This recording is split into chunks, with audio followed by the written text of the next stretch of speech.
الشیطان الرجیم بسم اللہ الرحمن الرحیم اللہم صلی وسلم وبارک علی سیدنا مولانا محمد النبی الامی وعلی آلہ وصحبہ اجمعین اللہم لا علم لنا الا ما علمتنا انک انت العلیم الحکیم فاللہ خیر حافظا وهو ارحم الراحمین بسم اللہ الذی لا یضر مع اسمہ شیء فی الارض ولا فی السماء وهو السمیع العلیم۔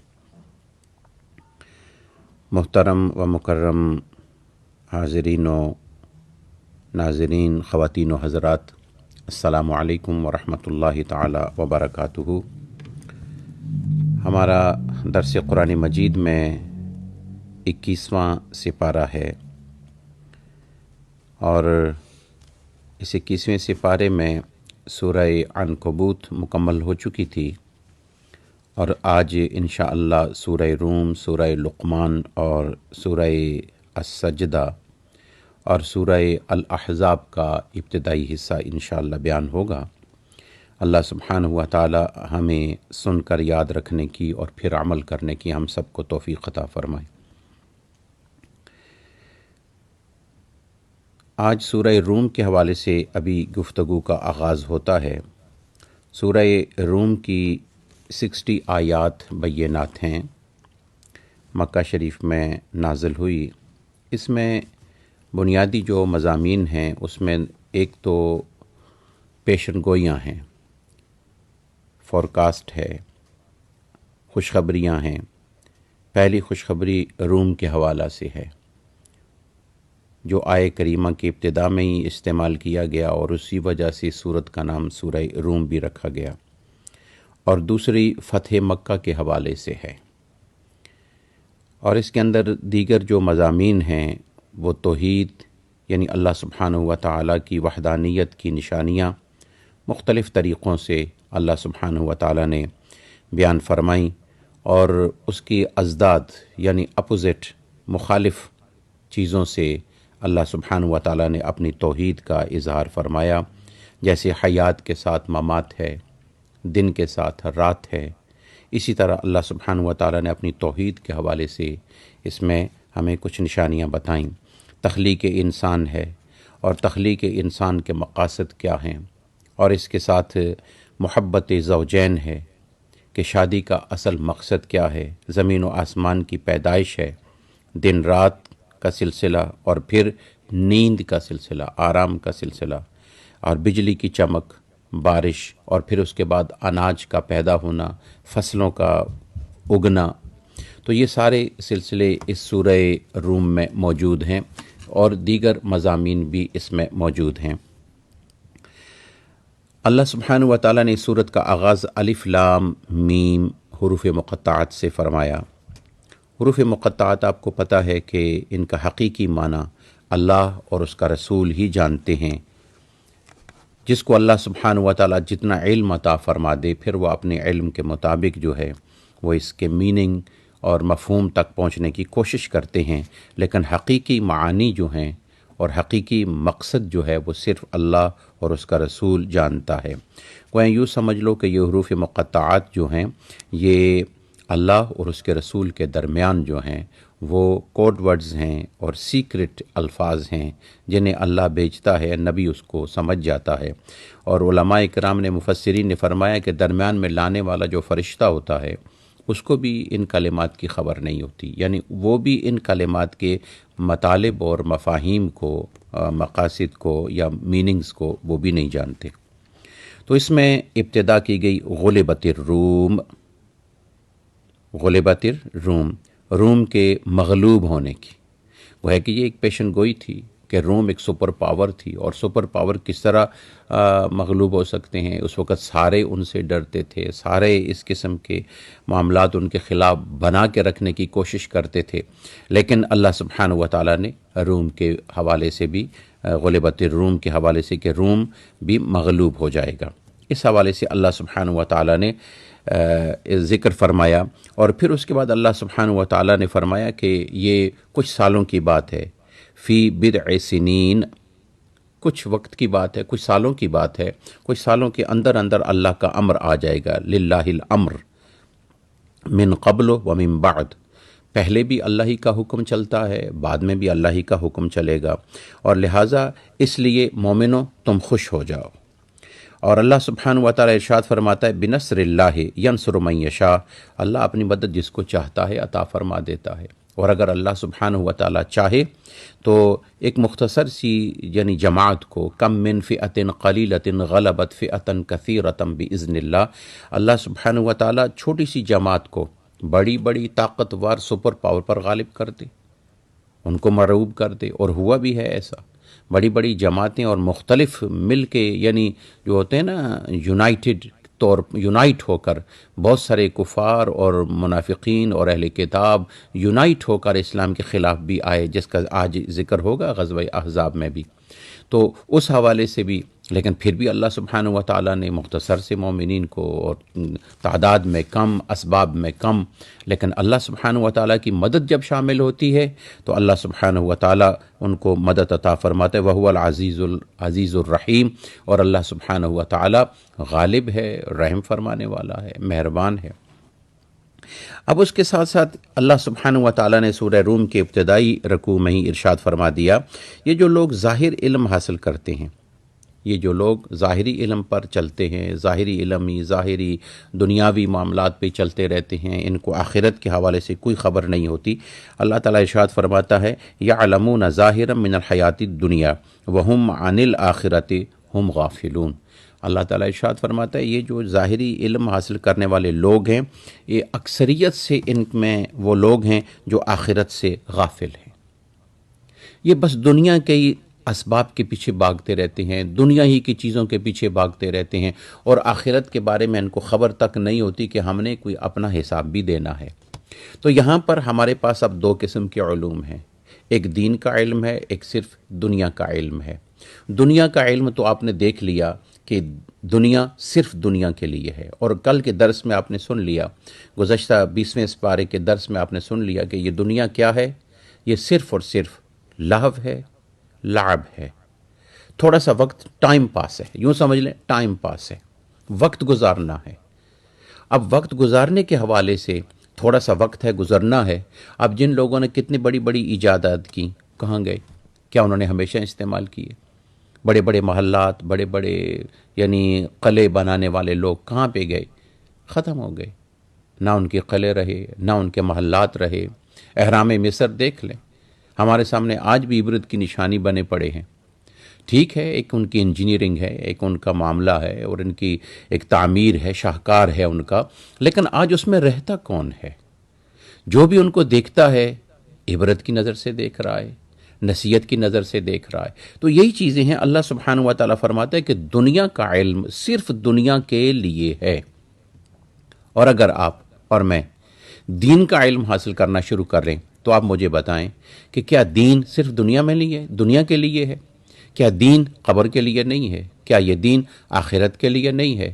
اور جو بندہ دنیا کا علم حاصل کرتا ہے تو وہ دوسری فیلڈ میں جانا اس کے لیے مشکل ہو جاتا ہے، اور جو بندہ دین کا علم حاصل کرتا ہے تو دنیا اس کے اندر آ جاتی ہے۔ جیسے کہ دین میں کیا ہے؟ ایک دعا ہے، سمپل چھوٹی سی دعا حضور اکرم صلی اللہ علیہ وآلہ وبارک وسلم نے ہمیں سکھائی، ربنا آتنا فی الدنیا حسنہ وفی الآخرۃ حسنہ وقنا عذاب النار۔ اب ایک چھوٹی سی دعا ہے، آتنا فی الدنیا حسنہ، دنیا کے اندر بھی حسین زندگی، وفی الآخرۃ حسنہ، اور آخرت کی بھی حسین زندگی، وقنا عذاب النار۔ اور اگر اے اللہ ہم سے کوئی غلطی ہو جائے، کوتاہی ہو جائے، کمزوری ہو جائے، تو رحمان ہے، تو رحیم ہے، تو کریم ہے، تو ستار ہے، تو غفار ہے، الہی تو ہمیں بخش دے اور عذاب سے ہمیں بچا دے۔ اب ایک چھوٹی سی دعا جو ہے وہ انسان کو دنیا اور آخرت کی عزت دے رہی ہے۔ یہ نماز ہے، ان الصلاۃ تنہی عن الفحشاء والمنکر والبغی، یہ آپ نے کل کے درس میں سن لیا۔ نماز ہے، دین کا کام ہے، لیکن اس سے دنیا میں کیا ہو رہا ہے؟ آپ کی ایکسرسائز ہو رہی ہے، آپ کا بلڈ جو ہے نا وہ آپ کے دماغ سے واپس آ رہا ہے. نارمل حالت میں آپ کا دماغ جو ہے بالکل اوپر رہتا ہے، اور جس وقت کہ آپ بیٹھتے ہیں، چلتے ہیں، پھرتے ہیں، لیٹتے ہیں، تو پھر بھی آپ کا سر اوپر ہی رہتا ہے، اور آخر میں بندہ پاگل ہونا شروع ہو جاتا ہے، دماغ میں شائیں شروع ہو جاتی ہیں. ڈاکٹر اس کو ایڈوائز دیتے ہیں کہ اس طرح کرے کہ تھوڑا سا اب آپ کا جسم کا خون جو ہے نا وہ دل اوپر پمپ نہیں کر رہا، کمزوری ہو گئی ہے بیماری کی وجہ سے، اور یا پھر لاغری پنی کی وجہ سے، یا پھر عمر کی وجہ سے. تو لہٰذا اب تھوڑا سا آپ اپنے سر کو نیچے رکھیں تاکہ دل کا خون جو ہے نا وہ دماغ کی طرف بھی آئے اور اس کو فریش ہو کے یعنی تازہ کر لے، اس کو بھی قوت ملے. تو اللہ تعالیٰ نے سجدہ رکھا اور سجدے کو اپنی قرب کا ذریعہ بنایا، اور جو چیز جب قرب کا ذریعہ بنتی ہے تو زیادہ پیاری ہوتی ہے. اللہ سبحانہ و تعالیٰ کو سجدہ تو بہت زیادہ پیارا ہے. اب ایک نماز ہے کہ جو نماز آپ کو بدن کی صحت بھی دے رہی ہے، ایک نماز ہے جو آپ کو دماغ کی حفاظت بھی کر رہی ہے، ایک نماز ہے کہ جو تمہیں اور ہمیں دیکھ لیں کہ جس وقت ان الصلاۃ تنہی عن الفحشاء والمنکر کے بے حیائی سے ہمیں بچا رہی ہے، فضول باتوں سے ہمیں یعنی نماز بچا رہی ہے. تو آپ صرف اتنا دیکھیں کہ جس وقت ہم نماز پڑھ رہے ہیں کیا اس وقت ہماری زبان سے کوئی غلط کلمات نکل رہے ہیں، اس وقت کیا ہم غلط معاملات میں انوالو ہیں، نہیں ہیں. تو یہ ہے دین کی کوئی ایک بات، زکوٰۃ ہو، خیرات ہو، روزہ ہو، یہ اب ہم رمضان المبارک میں گزر رہے ہیں، جس وقت کے ڈاکٹر کسی کا علاج کرنا چاہتے ہیں، کسی کی مرض کو جاننا چاہتے ہیں، وہ کیا کرتے ہیں؟ نیل بائی ماؤتھ. اس کو کہتے ہیں کہ منہ سے اب کھانا پینا بند تمہارا 2 دن کے لیے، 3 دن کے لیے، 48 آورز کے لیے یا زیادہ دنوں کے لیے اس کو بند کر دیتے ہیں تاکہ بیماری اندر کمزور ہو اور ہم اس بیماری تو پہنچ سکیں اور اس بیماری کو پا سکیں. اللہ سبحانہ و تعالیٰ نے یہ رمضان روکا. حضور اکرم صلی اللہ علیہ وسلم نے ارشاد فرمایا صوموا تصحوا، روزہ رکھو اور صحت حاصل کرو. یعنی اب دین کا کون سا کام ہے کہ جو آپ کو صرف دنیا میں فائدہ مند ہے اور آخرت میں نہیں ہے؟ تو دین کا علم اور دین کا عمل ہمیں دنیا میں بھی مقام، عزت، رفعت دیتا ہے، اور آخرت اور قبر و حشر کے لیے بھی ہمیں. تو اس لیے اللہ سبحانہ و تعالیٰ نے ارشاد فرمایا یعلمون ظاہرا من الحیات الدنیا، جو لوگ صرف اور صرف ظاہری علوم حاصل کرتے ہیں، یہ ظاہری علوم حاصل کرنے والے کیا ہیں؟ وہم عن الآخرت ہم غافلون، یہ وہی لوگ ہیں جو آخرت سے غافل قسم کے لوگ ہوتے ہیں، آخرت سے یہ لوگ ہٹے ہوئے ہوتے ہیں. اس لیے ان لوگوں کی کیفیات جو ہوتی ہے وہ دین سے دور ہوتی ہے. بس یہ فلسفی قسم کی باتیں کرتے رہتے ہیں، فلسفہ جھاڑتے رہتے ہیں، سوائے جھاڑنے کے فلسفے کے اور ان کے پاس کچھ بھی نہیں ہوتا. اور آخر لیکن اللہ کے نیک بندوں کے پاس بیٹھو، علماء کے پاس بیٹھو، دین کے یعنی جو مشائخ ہیں، حقیقی صحیح مشائخ ہیں، ان کے پاس بیٹھو، اللہ کے والوں کے پاس بیٹھو، دنیا بھی ملے گی، آخرت بھی ملے گی. تو لہٰذا دین کا علم جو ہے وہ ہمیں دنیا اور آخرت میں عزت دیتا ہے. کون سا علم ہے جو آپ حاصل کرنا چاہتے ہیں کہ جس کا ذکر اللہ نے صراحتاً یا اشارتاً یا کنایتاً اللہ تعالیٰ نے قرآن مجید میں نہیں فرمایا؟ کون سا علم ہے؟ یہ آسمانوں کا علم ہے، ستاروں کا علم ہے، چاند سورج کا علم ہے، زمین کے اندر کا علم ہے، سمندروں کا علم ہے، انسان کی باڈی کے ظاہر کا علم ہے، انسان کی یعنی باڈی کے اندرونی یعنی باٹنی ہے، زونی ہے، جتنے علوم ہیں ہڈیوں کے کتنے ہیں کہ اللہ سبحانہ و تعالیٰ نے کون سا علم ہے؟ انجینئرنگ ہے، مکان بنانے کا ہے. وہ قوم عاد اور سمود کے ذکر اللہ تعالیٰ نے فرمایا، ان کی انجینئرنگ کا ذکر فرمایا. کون سے علم ہیں کہ جو آپ کہیں کہ قرآن مجید میں نہیں ہے؟ ایک محبت کا علم ہے، وہ بھی قرآن مجید میں ہے. نفرت کی معاملات جو ہیں وہ کس انداز تک جائز ہیں اور کس کس چیز سے نفرت کی جائے اس کا علم بھی موجود ہے. بولنے کا طریقہ کیا ہے، یعنی سارے علوم قرآن مجید میں موجود ہیں. اللہ سبحانہ و تعالیٰ ارشاد فرماتا ہے کہ وہ لوگ جو صرف دنیا کے اندر ہی رہتے ہیں اور دنیا کے علم حاصل کرنے کے بعد دنیا سے ہی نفع کر کے اور اللہ اور اس کے رسول سے اپنے آپ کو دور رکھتے ہیں اور دین کے معاملات سے اپنے آپ کو دور رکھتے ہیں اور ذہن میں خیال کرتے ہیں کہ یہ لوگ بڑے ایکسٹریمسٹ ہوتے ہیں، یہ لوگ بڑے ہی متشدد قسم کے لوگ ہوتے ہیں، یہ ایسے ہوتا ہے، وہ ایسے ہوتا ہے. حالانکہ دین والا شخص جتنا نرم دل ہوتا ہے، جتنا اس کے دل کے اندر محبت اور پیار ہوتا ہے، اتنا دنیا دار شخص کے اندر نہیں ہوتا. دین والا شخص خود غرض نہیں ہوگا، دنیا والا شخص، دنیا کی تعلیم والا شخص خود غرض ہوگا۔ آپ آزما کے دیکھ سکتے ہیں۔ اللہ تعالیٰ ارشاد فرماتا ہے وَيَوْمَ تَقُومُ السَّاعَةُ يُبْلِسُ الْمُجْرِمِينَ، اب قیامت والا دن ہوگا، اور قیامت والے دن یہ لوگ جو دین سے نفرت کرنے والے ہوں گے، دین سے بھاگنے والے ہوں گے، قیامت والے دن حاضر ہوں گے تو یبلس المجرمون، نا امید ہو جائیں گے۔ وہاں ان کو کیا ملے گا؟ ان سے پوچھا جائے گا تم نے اپنے لیے کیا کیا ہے؟ آخرت کے لیے، اس جگہ کے لیے تم نے کیا کیا ہے؟ یہاں تم نے کچھ بھیجنا تھا، کچھ کرنا تھا، اس کے لیے تم پیدا کیے گئے تھے، بتاؤ؟ کوئی جواب نہیں ہوگا، وہاں ناامیدی ہوگی، اور جس کے پاس اچھائی نہیں ہوگی تو اس کا ٹھکانہ تو پھر سزا ہے، جہنم ہے۔ اللہ تعالیٰ ارشاد فرماتا ہے فَأَمَّا الَّذِينَ آمَنُوا وَعَمِلُوا الصَّالِحَاتِ فَهُمْ فِي رَوْضَةٍ يُحْبَرُونَ، اور جو نیک عمل والے لوگ ہوں گے، یعنی دیندار قسم کے لوگ ہوں گے۔ اب دین کے معاملات میں ادھر نماز بھی پڑھی، ادھر ڈاکٹر بھی ہیں، ادھر نمازی بھی ہیں، ادھر حاجی بھی ہیں، اور ادھر انجینئر بھی ہیں، ادھر یعنی پلمبر بھی ہیں، اور ادھر نیکیاں کر رہے ہیں، اور دنیا میں معاملات میں بھی آگے ہیں، ادھر بادشاہ بھی ہیں، ادھر جب مصلی کی باری آتی ہے تو امام بھی کھڑے ہیں، خطبہ بھی دے رہے ہیں، ادھر جنگ میں ضرورت پڑتی ہے تو وہاں کمانڈر بھی ہیں، اور ادھر یعنی جرنل بھی ہیں، CNC بھی ہیں، کمانڈر ان چیف بھی ہیں، اور ادھر دین کے معاملات کو بھی رکھنے والے ہیں، اور نیک اعمال جس وقت لے کے ساتھ وہ چلتے ہیں تو اللہ تعالیٰ ارشاد فرماتا ہے کہ جس وقت یہ لوگ آئیں گے تو فَهُمْ فِي رَوْضَةٍ، یہ باغات میں ہوں گے، اور کیا ہوگا؟ یحبرون، ان کا خوشی کے ساتھ استقبال کیا جائے گا۔ یحبرون، یہاں پہ بعض علماء کرام نے ارشاد فرمایا ہے کہ جس وقت ان کو جنت میں داخل کیا جائے گا تو جنت کے جو پتے ہیں درختوں کے وہ آپس میں ملے ہوئے ہوں گے، اس طرح ملے ہوئے ہوں گے۔ آپ کبھی جنگل سے گزرے ہیں؟ اگر نہیں گزرے تو کبھی جنگل سے گزرنا جہاں گھنے درخت ہوں، آپ گزریں اور ہوا چلے تو آپ کو مختلف قسم کی میوزک کی آواز آئے گی، مختلف قسم کے پتوں سے ہوا جو گزرتی ہے، اور وہ ہوا جب ٹہنیوں کے ساتھ لگتی ہے، پتوں کے ساتھ لگتی ہے، بڑے پتوں کے ساتھ، چھوٹے پتوں کے ساتھ، ان سے ٹچ ہو کے جو گزرتی ہے تو اس کی آواز پیدا ہوتی ہے، عجیب ایک سرور ہوتا ہے، ایک تسکین ہوتی ہے۔ کبھی آپ جہاں ایک چھوٹا سا پانی کا چشمہ بہہ رہا ہے اور خاموشی ہے، اور وہ پانی اوپر سے ایک فاؤنٹین کی شکل میں تھوڑا تھوڑا تھوڑا تھوڑا تھوڑا گرتا ہے، کبھی آپ نے اس کو انجوائے کیا ہے؟ آج کل تو اس کو بطور میڈیٹیشن کے استعمال کیا جا رہا ہے، وہ آپ سو نہیں سکتے تو آپ وہ لگا لیں اور سوچ میں چلے جائیں، آہستہ آہستہ آپ پر سکون طاری ہو جائے گا۔ وہ تو بطور یعنی سکون کے علاج کے استعمال کیا جا رہا ہے۔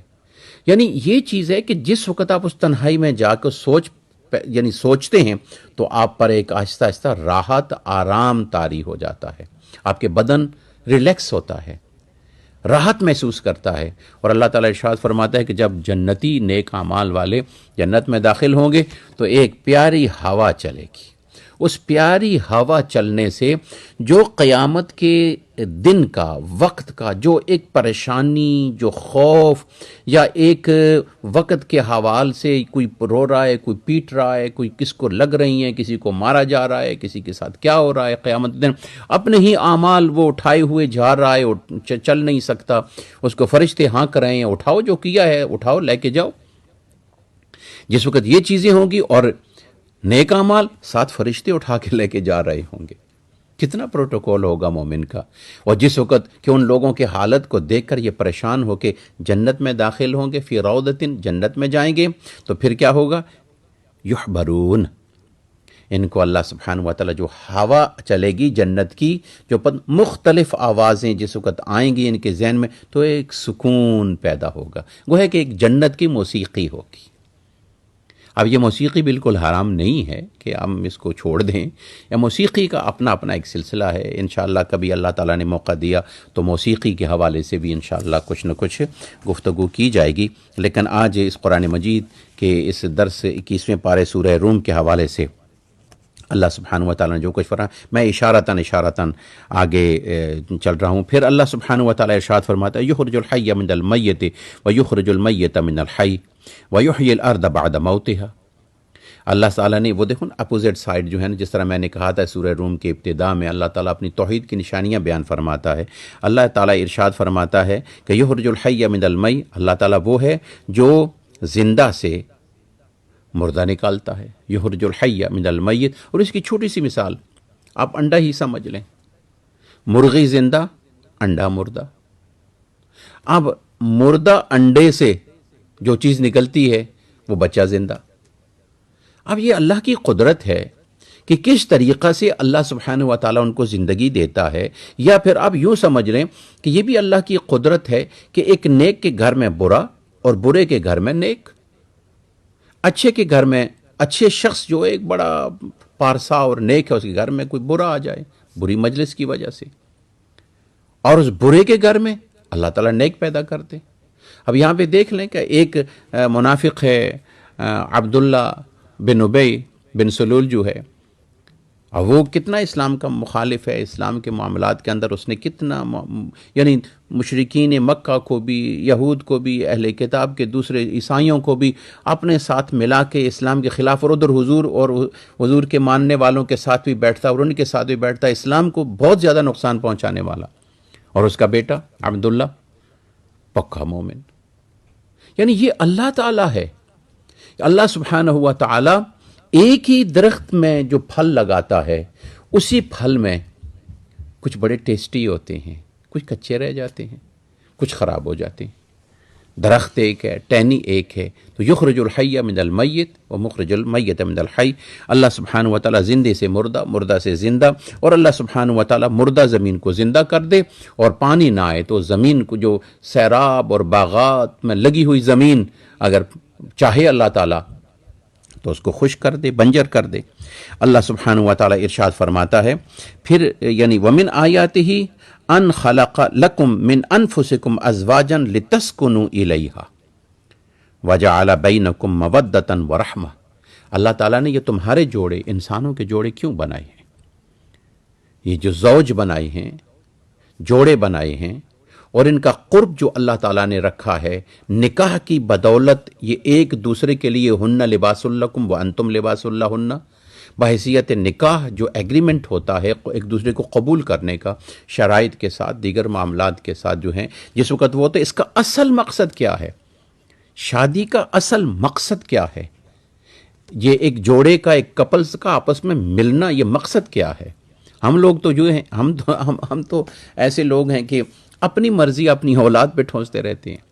یہ میرے بھائی کا بیٹا ہے، یہ میرے بھائی کی بچی ہے، یہ میری بہن کی بچی ہے، اور میری بچی کے ساتھ اس کا رشتہ ہو جائے تو وہ یہاں پہ انگلینڈ آ جائے گا، یا اس کے ساتھ مل جائے گا تو رشتہ آگے چل جائے. اچھی سوچ ہے، آدمی سوچتا ہے دوسروں کے بارے میں بھلا ہی سوچ رہا ہے، لیکن اس چیز کو نہ دیکھیں. اس کو یہ دیکھیں کہ آپ کی بچی جو ہے وہ کیا ڈیزرو کرتی ہے، آپ کا بچہ کس کو ڈیزرو کرتا ہے، اس کو کون سی چیز اس کے لیے ہے، اور کون سی چیز اس کے لیے ہے، اور یہ کس کے لیے ہو سکتا ہے. بہتر اپنی طرف سے اپنی اولاد کے لیے بہتری سوچیں.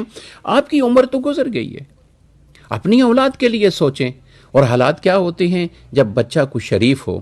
اب دو قسم کی اولاد آ جاتی ہے. ایک قسم کی اولاد یہ ہے کہ وہ بیچارے ماں باپ کو نقصان نہیں پہنچانا چاہتے، دکھ نہیں دینا چاہتے، اندر سے ان کا دل نہیں ہوتا، وہ شادی کر لیتے ہیں. اور شادی کرنے کے بعد کیا ہوتا ہے کہ بس ٹھیک ہے جی، ماں باپ کی خوشی ہے، اور شادی کرنے میں کہتے ہیں جی یہ آپ کی خوشی کے لیے کیا تھا، لیں جی آپ سنبھالیں. اب وہ بچہ کدھر جا رہا ہے، کدھر نہیں ہے، کوئی پتہ نہیں ہے.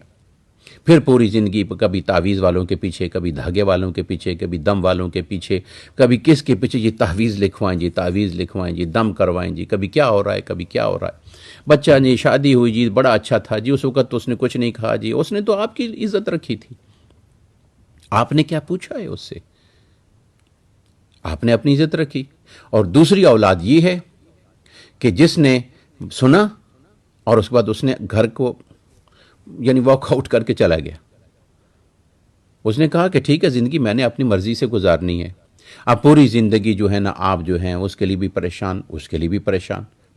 تو اس کے لیے اللہ سبحانہ و تعالیٰ ارشاد فرماتا ہے کہ یہ یعنی ہم نے یہ جو زوج بنائے ہیں، یہ جو جوڑے بنائے ہیں آپ کے لیے، اس کا ایک مقصد ہے. کیا مقصد ہے؟ لِتَسْكُنُوا إِلَيْهَا، تاکہ تم ایک دوسرے سے سکون حاصل کرو، مطمئن ہو جاؤ.